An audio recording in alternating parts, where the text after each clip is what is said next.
구경 제1번 개송에서 심의법본 심존심사 이런 말씀이 있습니다. 마음이 모든 것의 근본이다. 모든 법의 모든 현상 사실의 근본이 바로 마음이다. 그래서 마음이 주체가 되어서 마음이 시킨다. 이렇게 말합니다. 그게 법구경 제1번 개송하고 2번 개송이 그렇게 제약되고 있습니다. 그래서 마음이 주체가 되어서 모든 일을 시키는 것이기 때문에 그 마음의 선을 생각하게 되면, 마음이 선하게 되면은 그 사람의 말과 행동도 선하게 되도록 시킨다는 겁니다. 마음이 악하게 되면 그 사람의 말도 그 사람의 행동도 악하도록, 거칠고 악하게 되도록 악한 행동, 거친 행동을 하도록 시킨다는 겁니다. 심존심사, 마음이 주체가 되어서 마음이 모든 것을 시킨다 할 때 그 시키는 것은 다른 사람에게 시키는 것이 아니고 자기 마음이 주체가 되어서 자기 행동이 그렇게 되도록 자기 말이 그렇게 나오도록 이렇게 시킨다는 겁니다. 그래 보면은 한 대 툭 쳐놓고 본의 아니게 내가 손이 먼저 나갔다 이렇게 말하는 사람이 있지요. 본의 아니게 발이 먼저 나갔네 미안하다고 그 말 믿으면 안 됩니다. 거짓말입니다. 그 마음에 생각 안 하는 것이 말로 행동을 안 나간다는 겁니다. 적어도 법구경에 보면 그렇게 말씀하고 있습니다. 그 마음에 생각한 것이 말로 나타나고 마음에 생각한 것이 의도한 것이 행동으로 나타난다는 겁니다. 가끔 말은 뭐라고 해도 눈빛은 못 속인다고 그러지요. 눈은 또 거짓말 안 한다면서요. 눈은 마음의 거울이랍니다. 그래서 그런 표현이 있듯이 그래서 근본은 마음이라는 얘기입니다. 그래서 우리가 수행한다, 명상한다라고 이렇게 할 때 전문적으로 하는 거야 뭐 철야정진하거나 가행정진하거나 이렇게 할 때는 또 적정체에서 뭐 이렇게 명상할 수도 있겠는데 그런 걸 말하는 것이기도 한데 우리는 그 단계까지는 안 간다 하더라도 우리는 일상생활에서 부처님은 팔정도를 수행하고 팔정도를 명상한다라고 이렇게 말한다면 그거는 우리가 일상생활에 내가 그렇게 올바른 견해를 갖도록 하고 올바른 견해를 가지고 올바른 사유 생각을 하고 또 말을 하고 행동을 하고 생활을 하고 정진하고 집중하고 새김을 하고 집중하는 거 이런 것이 나는 오늘은 여기까지만 오늘은 1번 내일은 2번 이런 식으로 하는 것이 아니고 팔정도가 어떻게 돼야 되는 겁니까? 동시에 팔정도가 계속 이어져야 되는 거죠. 그래서 오늘은 그 팔정도 실천 5개년 계획을 세워가지고 첫 번째 5년 동안에는 정견만 딱 하고 두 번째 5개년 계획은 정사유만 하고 이렇게 하는 게 아니라는 얘기입니다. 그렇게 하는 것이 아니에요. 육바라밀도 마찬가지입니다. 오늘은 보시만 하고 내일은 지게만 하고 이렇게 하는 것이 아니고 육바라밀이든 팔정도든 그것을 동시에 하는 것입니다. 또 마지막이니까 이제 다음 뒷부분에 나오긴 하는데 그 대염처경이라고 있습니다. 그 명상 수행, 위파사나 수행하는 교과서입니다. 그게 이제 신수심법이라 해서 몸과 느낌과 마음 그리고 법 이 네 가지 신수심법에 대해서 그 관찰하는, 통찰하는 이런 수행 방법인데 그게 불교 수행의 가장 기본이고 가장 중요한 부분입니다. 근데 그것도 잘못하게 되면 나는 오늘은 몸에 대해서만 관찰하고 내일은 나중에 느낌에 대해서 관찰하고 그 다음에 마음에 대해서 관찰하고 이렇게 하는 것이 아니고 신수심법에 동시에 이루어지는 것입니다. 자, 그렇듯이 이렇게 우리가 자양분이라는 것이 뭔지를 알고 그런 자양분이 왜 생겨나지?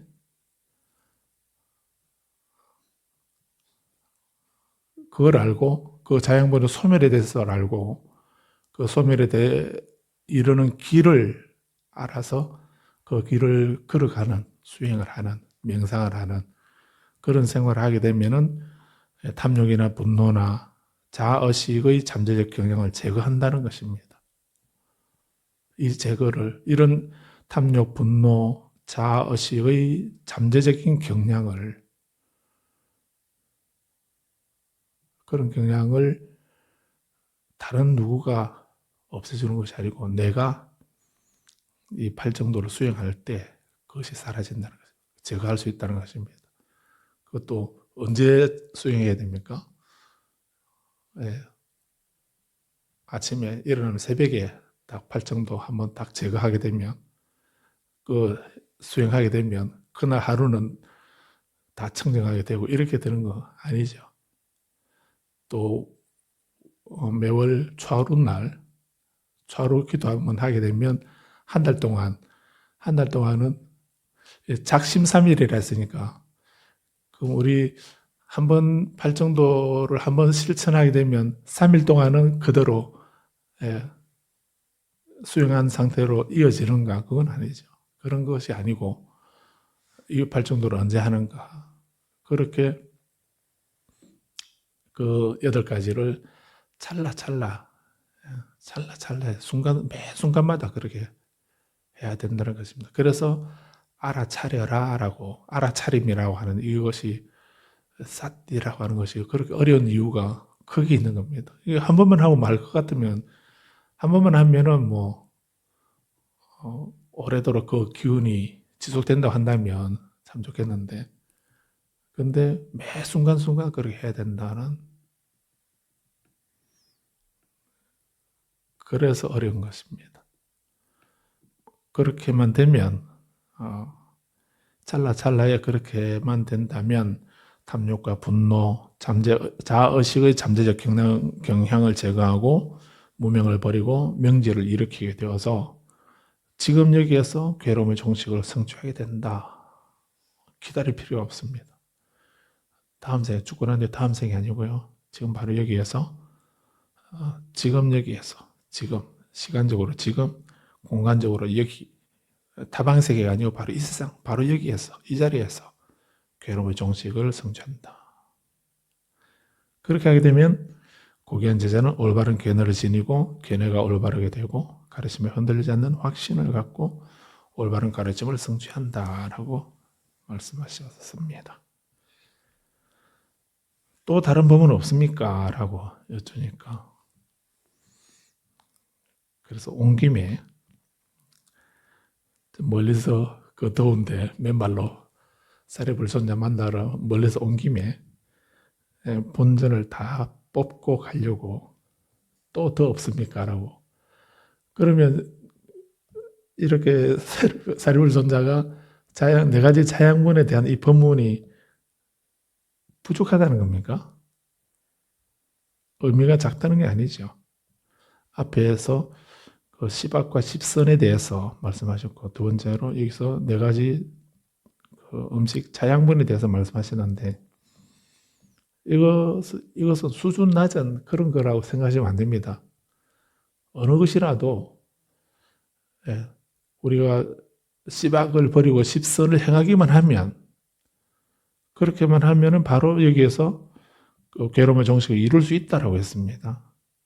또 우리 근기에 따라서 불자님이 또 여기서 이렇게 이 말씀을 보고서 그 자양분을 알고 자양분의 생성을 알고 소멸을 잘 알고 소멸을 이루는 길을 잘 알아서 그 팔정도로 수행하게 된다면 바로 지금 여기에서 그 괴로움의 종식을 성취한다는 거 그렇게 된다면 다른 법은 필요 없는 겁니다. 다른 법은 다 이루어지고 통과된 것으로 볼 수 있습니다. 그래서 선에서 화두가 1700가지가 있지만 그 1700가지 화두를 우리가 어느 세월에 그 1700가지 다 하겠나 이렇게 생각 안 해도 됩니다.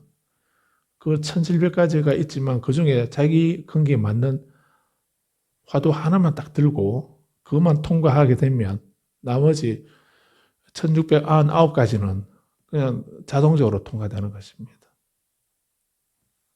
근데 한 번도 우리 안 해봐서 잘 이해가 안 되는데 뭐 설마 그럴까라고 생각하지 마시고 실제 한번 그렇게 해보십시오. 그 중에 어느 것이 제일 좋은가? 그거는 정해져 있지 않습니다. 저마다 근기가 다르기 때문에 나는 무자 화두가 좋다 하던데 화두는 무자 화두가 최고라 하던데 이런 식으로 그런 말 안 믿어도 됩니다. 그런 것처럼 여기서 이 비구들이 또 다른 법문은 없습니까? 이렇게 말씀한 거는 서로 근기가 다르기 때문에 이것만이 오직 이 하나의 방법밖에 없다 이런 말이 아니고 그렇다면 우리 근기가 똑같다면 그렇게 그게 가능한데 서로 근기가 다르기 때문에 저마다 그 다른 근기에 맞는 그런 가르침이나 이런 말씀이 있을 수 있죠. 그래서 이제 세 번째 그 사리불은 세 번째 또 있다라고 이렇게 말씀하시면서 이제 사성제에 대해서 17절부터 사성제에 대해서 말씀하십니다.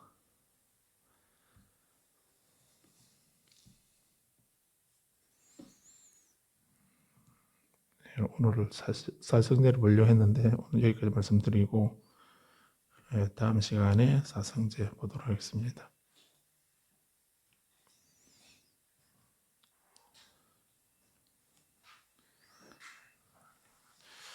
그래서 명상하는 데 있어서 우리가 경전을 많이 읽어보는 것은 별로 의미가 없습니다.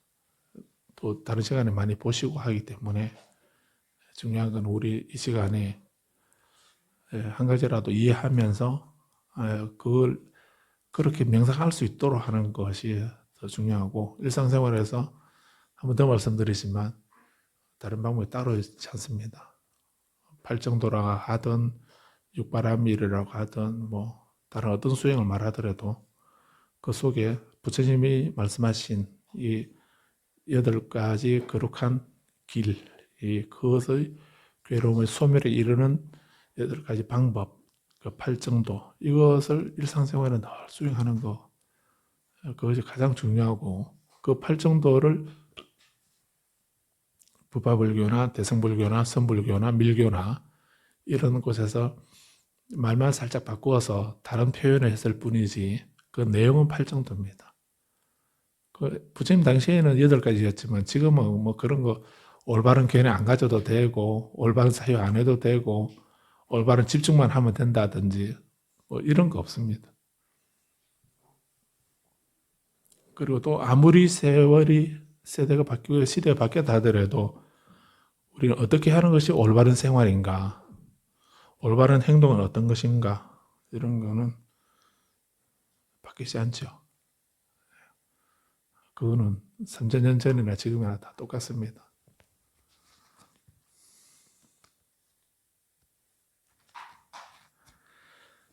여기까지 말씀드리겠습니다.